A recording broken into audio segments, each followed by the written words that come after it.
This is Revathi. Welcome to అందమైన కథల పొదిరిల్లు. Video చూస్తున్న వారికి లైక్స్, కామెంట్స్తో సపోర్ట్ చేస్తున్న వారికి thank you so much. Last ఎపిసోడ్లో పింకీ కిడ్నాప్ అవుతుంది కదా, ఆ తర్వాత నుంచి స్టోరీ కంటిన్యూషన్. ఓ ప్రేమ ఓ పగ, ఎపిసోడ్ నెంబర్ 288. సామ్రాట్, ఆ వివేక్ గాడు మన పింకీని కిడ్నాప్ చేసి తీసుకువెళ్ళాడు. మన పింకీని చంపేస్తానని ఏదేదో మాట్లాడుతున్నాడు అని ఫోన్లో భయంగా కన్నీళ్లు పెట్టుకుంటూ చెప్తుంది రాజశ్రీ. కూతురు గురించి అలా వినగానే సామ్రాట్ హార్ట్ బ్రేక్ అవుతుంది. సామ్రాట్ ఎక్స్ప్రెషన్ చూసి శక్తి, వినోద్, భరత్, విక్రమాదిత్య ఇలా అందరూ కూడా కంగారు పడుతుంటారు. ఏం మాట్లాడుతున్నావమ్మా? నా కూతురు కిడ్నాప్ కావడం ఏంటి అని సామ్రాట్ జీరబోయిన గొంతుతో భయంగా అడుగుతాడు.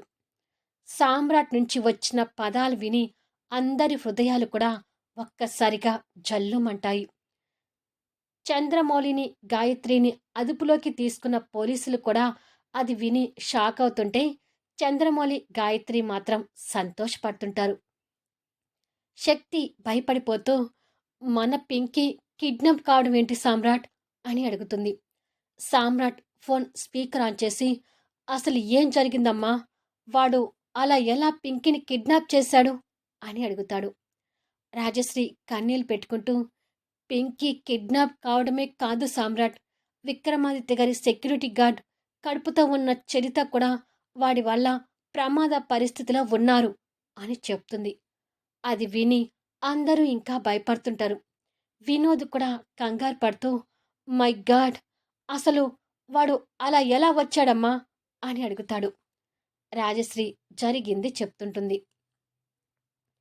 కాలు నొప్పితో బాధపడుతున్న పింకీకి 4 గోడల మధ్య కూర్చోడానికి బోరుగా అనిపిస్తుండగా చరిత భోజనం ప్లేట్తో అక్కడికొచ్చి, అమ్మ పింకీ, నీకు భోజనం తినిపిస్తాను, తిను అంటూ తనకి తినిపించబోతుంటే, హీరో శక్తి ఎక్కడికి వెళ్ళారు పిన్ని అని అడుగుతుంది పింకీ. పింకీ వాళ్ళ గురించి అడగగానే చరిత కాస్త కంగారు పడుతూ, అసలు అక్కడ ఏం జరుగుతుందో ఏమో అని అనుకొని, పని మీద బయటికి వెళ్ళారమ్మా, త్వరగానే వచ్చేస్తారు, వాళ్ళు వచ్చేలోపు నువ్వు భోజనం చేసి ఉండు అని చెప్తుంది. భోజనం చేస్తాను కానీ నాకిక్కడ కూర్చోవాలంటే బోరుగా ఉంది పిన్ని, బయట లాన్లో కూర్చుంటాను అంటుంది. ఎందుకమ్మా, ఇక్కడే కూర్చోవచ్చు కదా అంటుంది. ప్లీజ్ పిన్ని, శక్తి హీరో లేకుండా నాకిక్కడ ఉండాలనిపించడం లేదు అని మారంగా అంటుంది. అంతలో సౌమ్య అక్కడికొచ్చి, పోనీలే చరిత, పింకీని మన మధ్య బయట కూర్చోబెట్టుకుందాము అంటుంది. సరే పింకీ, నేను ఎత్తుకొని తీసుకెళ్తాను పద అని చెప్పి చరిత తనని ఎత్తుకోబోతుంటే, ఆగు చరిత, నెలల మీద పడుతున్న దానివి, నువ్వొద్దు, నేను ఎత్తుకుంటానులే అని చెప్పి సౌమ్య పింకీని ఎత్తుకోబోతుంటే, మీరెవరు వద్దమ్మా, నేను ఎత్తుకొని తీసుకొస్తాను ఆగండి అంటూ పని మనిషి అక్కడికొస్తుంది. కాసేపట్లో పని మనిషి పింకీని తీసుకుని కిందికి వస్తుంటే చరిత, సౌమ్య వాళ్ళతోటి వస్తారు. రాజశ్రీ అది చూసి, పింకీని ఎక్కడికి తీసుకెళ్తున్నారమ్మా అని అడుగుతుంది. పింకీ ఒక్కతి రూమ్లో కూర్చోలేకపోతుంది అత్తయ్య, అందుకే బయటికి తీసుకొచ్చాము అని చెప్తుంది. కాసేపటికి పింకీ లాన్లో చైర్లో కూర్చునుంటే చరిత తనకి భోజనం తినిపిస్తుంది. పక్కనే కూర్చున్న సౌమ్య తన్ని మాటల్లో పెట్టి భోజనం తినేలా చేస్తుంది. రాజశ్రీ బయటకొచ్చి వాళ్ళని అలా చూసి నవ్వుతూ లోపలికి వెళ్తుంది. ఇలా పింకీ భోజనం తినిపిస్తుండగా ఒక్కసారిగా గేట్ గట్టిగా తెరుచుకున్న సౌండ్ వినపడుతుంది.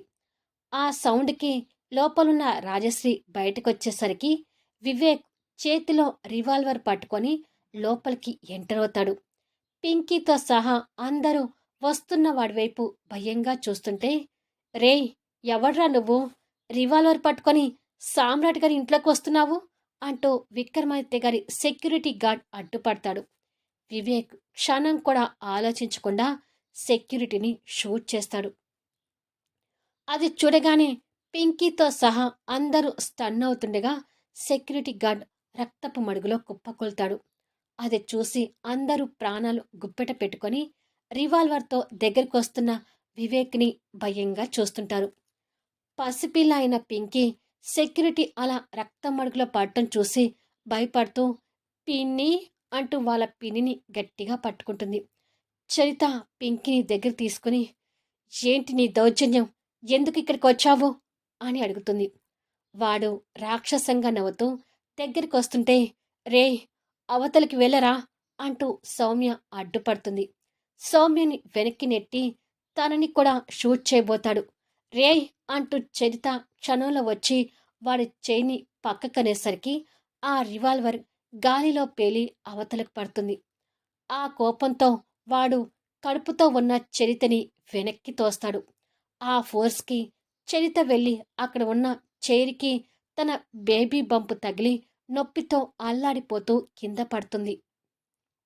చరిత అంటూ సౌమ్య రాజశ్రీ కంగారుగా వెళ్ళి కింద పడిన చరితని ఒడిలోకి తీసుకుని చూసేసరికి పింకీ ఏడుపు వినిపిస్తుంది. అది విని ముగ్గురు ముందుకు చూసేసరికి వివేక్ పింకీని ఎత్తుకొని పింకీ నుదుటికి గన్ పెట్టి అడుగు ముందుకు వేశారో ఈ పిల్ల ప్రాణాలు ఇక్కడే పోతాయి అంటాడు. ఒక పక్క చరిత నొప్పితో అల్లాడిపోతూనే పింకీ గురించి కన్నీళ్ళు పెడుతుంటుంది. వద్దు, నా మనోరాల్ని ఏమీ చేయకు అంటుంది రాజశ్రీ భయపడుతూ. నీకు పుణ్యం ఉంటుంది, దయచేసి పసిబిడ్డ మీద నీ ప్రతాపం చూపించకు అని సౌమ్య కూడా బతిమలాడుతుంది. నీకు దండం పెడతాను అంటూ రాజశ్రీ కన్నీళ్ళు పెడుతుంటే ఈ పిల్లని చంపకుండా వదిలిపెట్టడం జరగని పని. కాకపోతే ఈ పిల్లని మీ కొడుకు సామ్రాట్ ముందలే చంపాలి. అందుకే ఈ పిల్లను తీసుకొని వెళ్ళిపోతున్నాను అంటాడు. నాని, పిన్ని, ఆంటీ అంటూ పింకీ ఏడుస్తున్నా కూడా వాడు పాపని తీసుకుని వెళ్తాడు. నేను అంబులెన్స్కి ఫోన్ చేసి చరితని సెక్యూరిటీ గార్డ్ని హాస్పిటల్కి తీసుకెళ్తాను. మీరు ఈ విషయం సామ్రాట్ గారికి చేరవేయండి అని చెప్పి సౌమ్య తొందర పెడుతుంది. ఇది సామ్రాట్ జరిగింది అని చెప్తుంది రాజశ్రీ కన్నీళ్ళు పెట్టుకుంటూ. అది వినగానే అందరి కలలో కన్నీళ్ళు తిరుగుతుంటాయి. అంతలో ఆఫీస్ మేనేజర్ దగ్గర నుండి సామ్రాట్కి మళ్ళీ ఫోన్ కాల్ వస్తుంటే సామ్రాట్ అనుమానంగానే కాల్ లిఫ్ట్ చేసి హలో అంటాడు. సార్, బేబీ హెల్త్ డ్రింక్ ప్రొడక్ట్లో పాయిజన్ కలిసిందనే వీడియోలు సోషల్ మీడియాలో కనిపిస్తున్నాయి. పబ్లిక్ అది చూసి బేబీ హగ్ ఫ్యాక్టరీ దగ్గర గొడవలు చేస్తున్నారు అని చెప్తాడు. రాస్కేల్, వీడియోలు కూడా సోషల్ మీడియాలో అప్లోడ్ చేశాడా అని అనుకొని వెంటనే పోలీస్ డిపార్ట్మెంట్కి ఫోన్ చేసి పోలీసుల హెల్ప్ తీసుకోండి, ఫ్యాక్టరీకి ఎలాంటి నష్టం జరగకుండా చూడండి అంటాడు సామ్రాట్. అలాగే సార్ అని చెప్పి మేనేజర్ ఫోన్ పెట్టేస్తాడు. అసలే పింకీ కిడ్నాప్ అయిందని కంగారులో ఉన్న అందరూ అది విని ఇంకా భయపడుతుంటారు. గాయత్రి వాళ్ళని అదుపులోకి తీసుకున్న పోలీస్ ఇన్స్పెక్టర్తో మాట్లాడుతూ వాడు మామూలోడు కాదు సామ్రాట్ గారు, దొంగ నోట్ల ముద్ర, డ్రగ్ మాఫియా, ఆ మధ్య ఆడపిల్ల కిడ్నాప్ అయి రేపుకి గురయ్యారు కదా, ఇవన్నీ కూడా వాడి హయాంలోనే జరిగాయని మా పోలీస్ ఇన్వెస్టిగేషన్లో తేలింది అంటాడు. అవన్నీ విని శక్తి, సామ్రాట్తో సహా అందరూ ఆశ్చర్యపోతుంటారు. అది నా కొడుకంటే అంటూ గాయత్రి గర్వంగా ఫీల్ అవుతుంది. దానికి చంద్రమౌళి నవ్వుతుంటే మిగతా అందరూ తన వైపు కోపంగా చూస్తుంటారు. ప్రభావతి అయితే ఇంకొక అడుగు ముందుకు వేసి నీ కొడుకేదో గొప్ప పని చేసినట్టు అలా ఫీల్ అవుతున్నావేంటే అంటూ తన చెంప మీద ఈడ్చి ఒకటి కొడుతుంది. ఆ దెబ్బకి తన కళ్ళు బయర్లు కమ్ముతుంటే ప్రభావతి తన్ని ఇంకో దెబ్బ కూడా కొట్టబోతుంది. ఆగండి మేడం, మేము ఉండగా మీరు చేయి చేసుకోకూడదు అంటూ ఎస్ఐ తనకు అడ్డు వస్తాడు. ఈలోపు సామ్రాట్కి వివేక్ దగ్గర నుంచి కాల్ వస్తుంటుంది. కంగారు పడుతూనే కాల్ చేసి స్పీకర్ ఆన్లో పెట్టి హలో అంటాడు.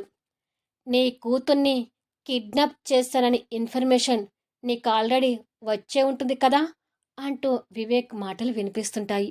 శక్తి ఆ మాటలు విని భయపడుతుంటే నా కూతురికి ఏ చిన్న గాయమైనా నిన్ను ప్రాణాలతో వదలను వివేక్ అంటాడు సామ్రాట్ ఆవేశంగా. అచ్చా, నీకొక విషయం చెప్పనా? ఒకసారి నీ కూతుర్ని బిల్డింగ్ మీద నుంచి పడేసి చావు అంచుల వరకు తీసుకువెళ్ళింది నా మనిషే అంటాడు వివేక్. అది విని సామ్రాట్, శక్తితో సహా అందరూ కూడా షాక్ అవుతుంటారు. సా శక్తికి, సామ్రాట్కి అప్పటి దృశ్యాలు కళ్ళ ముందు కదిలేసరికి పింకీ గురించి ఇంకాస్త భయపడుతుంటారు.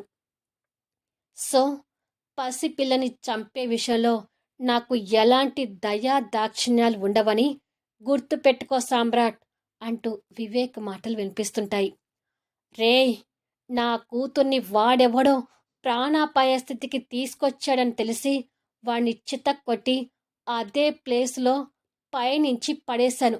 నా కూతురు ఆ రోజు ఆ స్థితిలో ఉండటానికి అసలు కారణం ఇప్పుడు నువ్వు అని తెలిసాక ఇక నేను నిన్ను ఎందుకు వదిలిపెడతాను అంటాడు సామ్రాట్ ఆవేశంగా.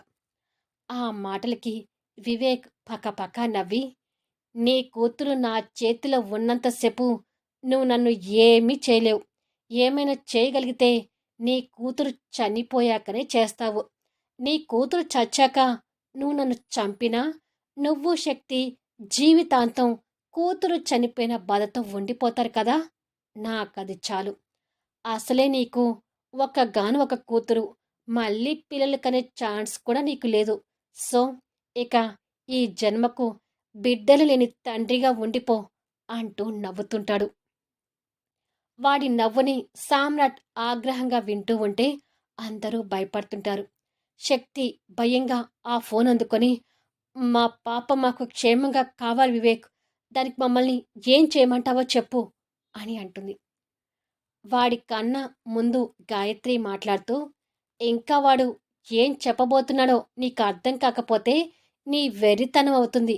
మీరు మమ్మల్ని వదిలేస్తే నీ కూతుర్ని నా కొడుకు ప్రాణాలతో వదిలేస్తాడు అంటుంది.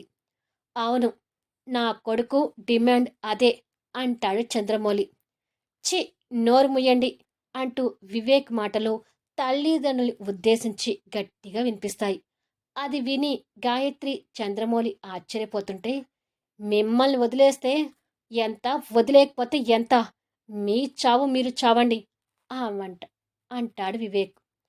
కొడుకు మాటలకు గాయత్రి, చంద్రమౌళి విస్తుపోయి చూస్తుంటారు. మళ్ళీ నెక్స్ట్ వీడియోలో కలుద్దాం. ఇప్పుడు వాడు ఏం చెప్పబోతున్నాడు, అతని దగ్గర నుంచి పింకీని కాపాడుకునే మార్గం ఏంటి తెలుసుకోవాలి అంటే అద్భుతమైన కథనంతో ఆసక్తికరంగా సాగిపోయే కథా వీడియోస్ని మిస్ కాకుండా చూడండి. కథ నచ్చితే లైక్ చేయండి, కామెంట్ షేర్ చేయండి, సబ్స్క్రైబ్ చేసుకుని ఛానల్ షేర్ చేస్తూ సపోర్ట్ చేయండి. Thanks for లీజనింగ్.